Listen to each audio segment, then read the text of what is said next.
अगर राजनीति सिर्फ विरासत से चलती तो इतिहास में संघर्ष की कहानियां कभी नहीं लिखी जाती।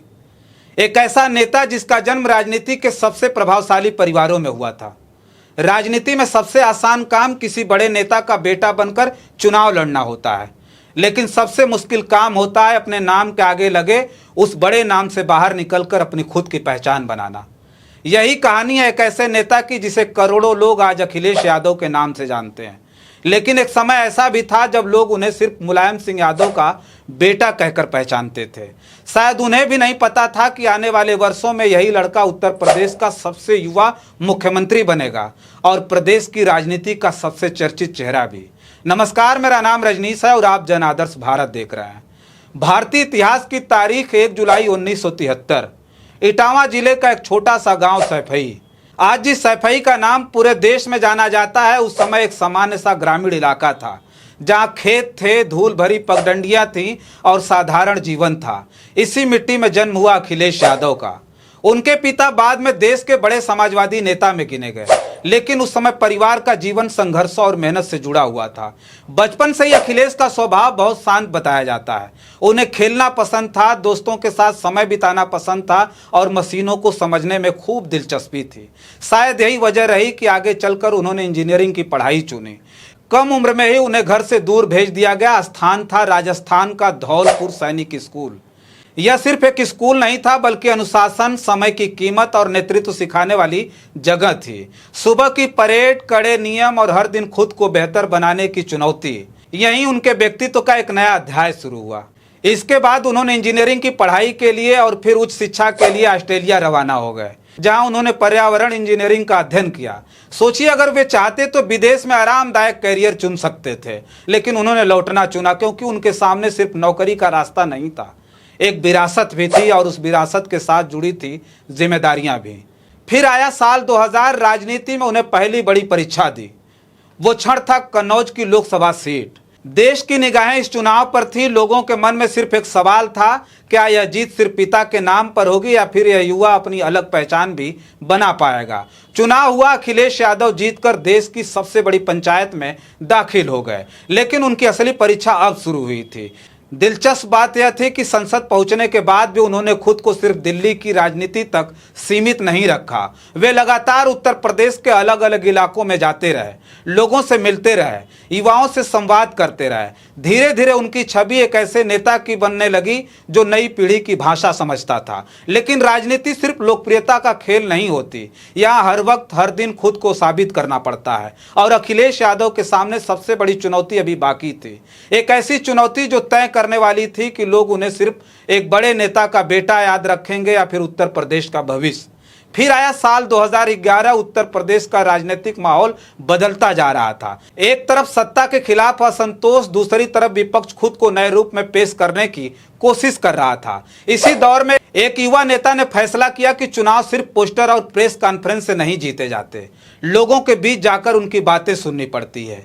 यहीं से शुरू हुई क्रांति रथ यात्रा। यह यात्रा सिर्फ एक वाहन नहीं थी, यह समाजवादी पार्टी का चुनावी अभियान था, जिसका उद्देश्य पूरे प्रदेश में जाकर जनता से संवाद करना था। अखिलेश यादव लगातार जिलों का दौरा करने लगे। गांव, कस्बे, शहर, छोटे बाजार, यहां तक कि जहां भी लोग मिले वहां रुक करके बातचीत की। उनकी सभाओं में बड़ी संख्या में युवा भी दिखाई देने लगे। समर्थकों का मानना था कि उनकी भाषा और शैली नई पीढ़ी को आकर्षित कर रही थी। वहीं आलोचकों का कहना था कि असली परीक्षा चुनाव परिणाम ही बताएगा। जैसे जैसे यात्रा आगे बढ़ी, वैसे वैसे राजनीतिक चर्चा भी तेज होती गई। टीवी, स्टूडियो, अखबार, चट्टी चौराहे, हर जगह एक सवाल था, क्या यह युवा चेहरा वास्तव में उत्तर प्रदेश की राजनीति बदल पाएगा? कोई निश्चित जवाब किसी के पास नहीं था, लेकिन इतना साफ था कि चुनाव अब पहले जैसा नहीं रहने वाला था। फिर आया 2012 का विधानसभा चुनाव। मतदान हुआ, नतीजे आए और परिणाम ने पूरे देश का ध्यान अपनी ओर खींच लिया। समाजवादी पार्टी को स्पष्ट बहुमत मिला था। यह जीत सिर्फ सीटों की संख्या नहीं थी, बल्कि पार्टी के लिए एक बड़ा राजनीतिक मोड़ मानी गई। अब सबसे बड़ा सवाल था कि मुख्यमंत्री कौन बनेगा। पार्टी के भीतर कई अनुभवी नेता थे, लेकिन अंततः फैसला हुआ कि नेतृत्व उस युवा चेहरा को दिया जाएगा जो पिछले महीनों से प्रदेश भर में लगातार जनता के बीच दिखाई दे रहा था। 15 मार्च 2012 अखिलेश यादव ने उत्तर प्रदेश के मुख्यमंत्री पद की शपथ ली। उस समय मात्र 38 साल की उम्र थी। अखिलेश यादव ने उत्तर प्रदेश के सबसे युवा मुख्यमंत्री के रूप में शपथ ली थी। यह क्षण उनके समर्थकों के लिए उम्मीद का प्रतीक था। वहीं विपक्ष ने कहा कि अब असली चुनौती वादों को जमीन पर उतारने की होगी। मुख्यमंत्री बनने के बाद जनता की अपेक्षाएं भी बढ़ चुकी थीं। लोग बदलाव चाहते थे, बेहतर सड़कें, रोजगार, शिक्षा और आधुनिक बुनियादी ढांचा। सरकार ने कई नई परियोजनाओं पर काम शुरू किया। इन्हीं में से कुछ परियोजनाएं आगे चलकर उनके कार्यकाल की सबसे चर्चित पहचान बनी। लेकिन साथ ही उनके कार्यकाल में कानून व्यवस्था, प्रशासन और कुछ अन्य मुद्दों को लेकर विपक्ष की आलोचनाएं भी लगातार सामने आती रहीं। यानी सफर आसान नहीं था। अब एक युवा मुख्यमंत्री के सामने सिर्फ कुर्सी नहीं थी, पूरे उत्तर प्रदेश की उम्मीदें थी। ऐतिहासिक क्षण वाली तारीख 15 मार्च 2012। शपथ तो कुछ ही मिनटों में पूरी हो गई, लेकिन असली परीक्षा अब शुरू हुई थी। 38 साल का एक युवा जिसके सामने भारत के सबसे बड़े राज्य की जिम्मेदारी थी। 20 करोड़ से अधिक आबादी, हजारों अधूरे प्रोजेक्ट, लाखों बेरोजगार युवा और करोड़ों उम्मीदें। अब सवाल यह नहीं रह गया था कि अखिलेश यादव मुख्यमंत्री बनेंगे या नहीं। सवाल यह था कि क्या वो खुद को एक सफल मुख्यमंत्री साबित कर पाएंगे। सरकार बनने के बाद उनकी टीम ने बुनियादी ढांचे और शहरी विकास पर विशेष जोर देना शुरू किया। कुछ परियोजनाएं पहले से योजना में थी, कुछ को गति दी गई, कुछ नई पहले शुरू की गई। एक समय लखनऊ से आगरा का सफर घंटों की थकान लेकर आता था। फिर शुरू हुआ आगरा लखनऊ एक्सप्रेसवे का निर्माण। करीब 300 किलोमीटर लंबे इस एक्सप्रेसवे को उनके कार्यकाल की सबसे चर्चित परियोजनाओं में गिना गया। उसके उद्घाटन के दौरान भारतीय वायुसेना के लड़ाकू विमानों की लैंडिंग ने भी इसे राष्ट्रीय चर्चा का विषय बना दिया था। पूरे देश के लोगों ने खूब प्रशंसा की और कहा कि उत्तर प्रदेश की एक नई पहचान बनने वाली है। अखिलेश यादव ने उसके बाद सबसे शानदार लखनऊ मेट्रो परियोजना दी। निर्माण कार्य भी उनके कार्यकाल में तेज हुआ और प्रारंभिक संचालन की दिशा में महत्वपूर्ण प्रगति हुई। इसे प्रदेश के शहरी परिवहन के बड़े बदलाव में गिना गया। 2012 एक ऐसा वादा जिसने पूरे देश का ध्यान खींचा था, मुफ्त लैपटॉप वितरण योजना। सरकार का तर्क था कि डिजिटल शिक्षा को बढ़ावा देना और छात्रों को तकनीकी से जोड़ना जरूरी है। लाखों विद्यार्थियों को लैपटॉप वितरित किए गए और लोगों ने इसे युवाओं में डिजिटल बढ़ाने वाला कदम बताया। उनके कार्यकाल में यूपी 100, वुमन पावर लाइन यानी 1090 और 108 एम्बुलेंस सेवा चर्चा में रही। इन्हीं वर्षों में कानून व्यवस्था को लेकर उनकी सरकार पर लगातार विपक्ष के हमले हुए। कुछ चर्चित घटनाओं और अपराध के मामलों को लेकर सरकार की कार्यशैली पर सवाल भी उठे।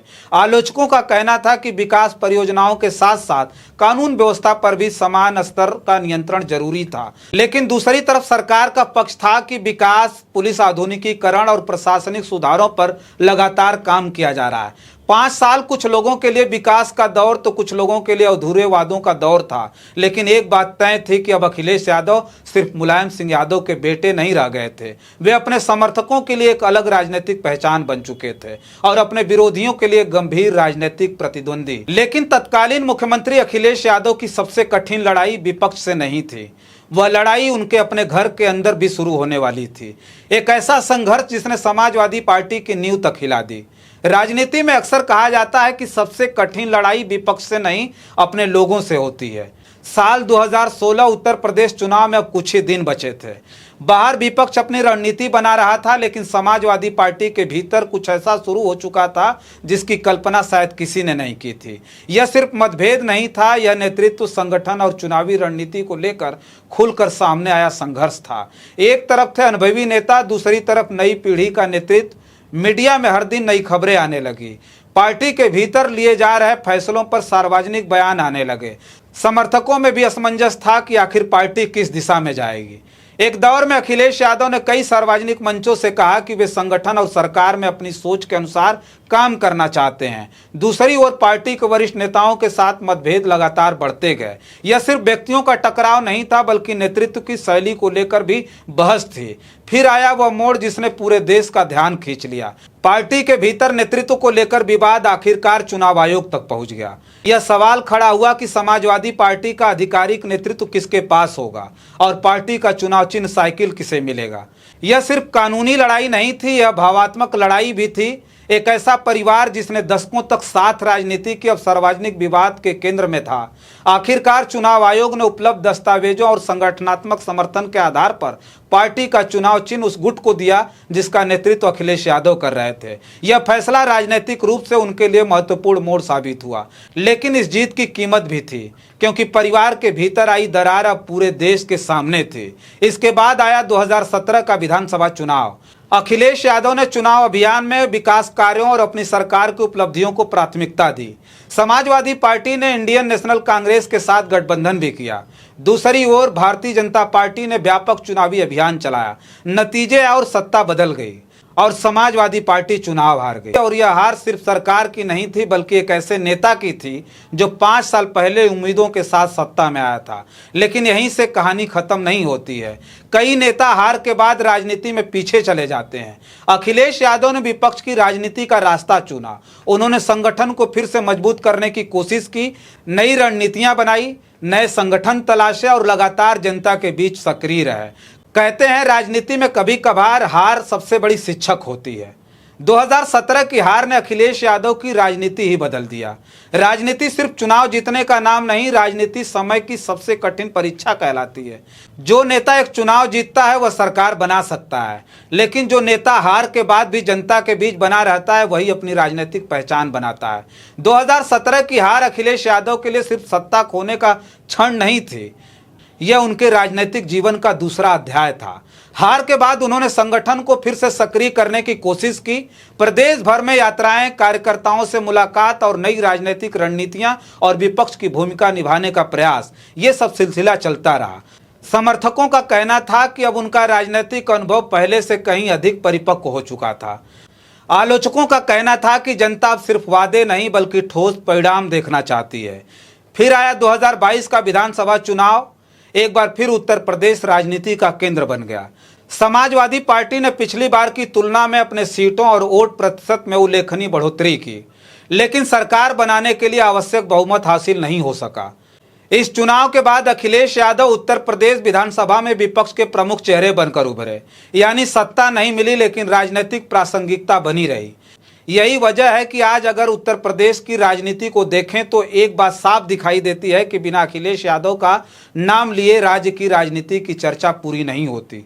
उनके समर्थक कहते हैं कि उन्होंने एक्सप्रेसवे, मेट्रो, डिजिटल शिक्षा और आधुनिक बुनियादी ढांचे की दिशा में महत्वपूर्ण पहल की है, लेकिन उनके आलोचक कहते हैं कि कानून व्यवस्था, प्रशासनिक चुनौतियों और कुछ चुनावी वादों को लेकर उनकी सरकार अपेक्षाओं पर पूरी तरह खरी नहीं उतरी। दोनों बातें भारतीय लोकतंत्र की बहस का हिस्सा हैं, लेकिन किसी भी नेता की असली विरासत सिर्फ उसके भाषणों से तय नहीं होती, यह तय होती है उन फैसलों से जिसका असर वर्षों तक लोगों के जीवन में दिखाई देता है। इतिहास कभी एक दिन में नहीं लिखा जाता, वह फैसलों, संघर्षों, जीत, हार और समय की कसौटी पर लिखा जाता है। एक समय उन्हें सिर्फ एक बड़े नेता का बेटा कहा जाता था, फिर वे उत्तर प्रदेश के सबसे युवा मुख्यमंत्री बने। फिर उन्होंने सत्ता देखी, हार देखी, पारिवारिक संघर्ष देखा, विपक्ष की राजनीति देखी और आज वे भारतीय राजनीति में उन नेताओं में हैं जिनकी हर रणनीति, हर चुनाव और हर बयान पर पूरे देश की नज़र रहती है। शायद यही लोकतंत्र की सबसे बड़ी खूबसूरती है। यहाँ कोई नेता हमेशा विजेता नहीं रहता और कोई हार हमेशा अंतिम नहीं होती है। अंतिम फैसला हर बार जनता करती है और वही फैसला आखिरकार इतिहास बन जाता है। हर चुनाव, हर फैसला और हर नया राजनीतिक मोड़ इस कहानी में एक नया अध्याय जोड़ता रहेगा। इतिहास उन्हें किस रूप में याद रखेगा, उसका फैसला न समर्थक करेंगे न विरोधी, बल्कि समय और जनता मिलकर करेंगे। फिलहाल इस वीडियो में इतना ही। इस खास रिपोर्ट पर आपकी क्या प्रतिक्रिया है, कमेंट बॉक्स में जरूर लिख कर बताइएगा। बहुत सारी खबरों के लिए बने रहें जन आदर्श भारत के साथ। हमें दें इजाजत। नमस्कार।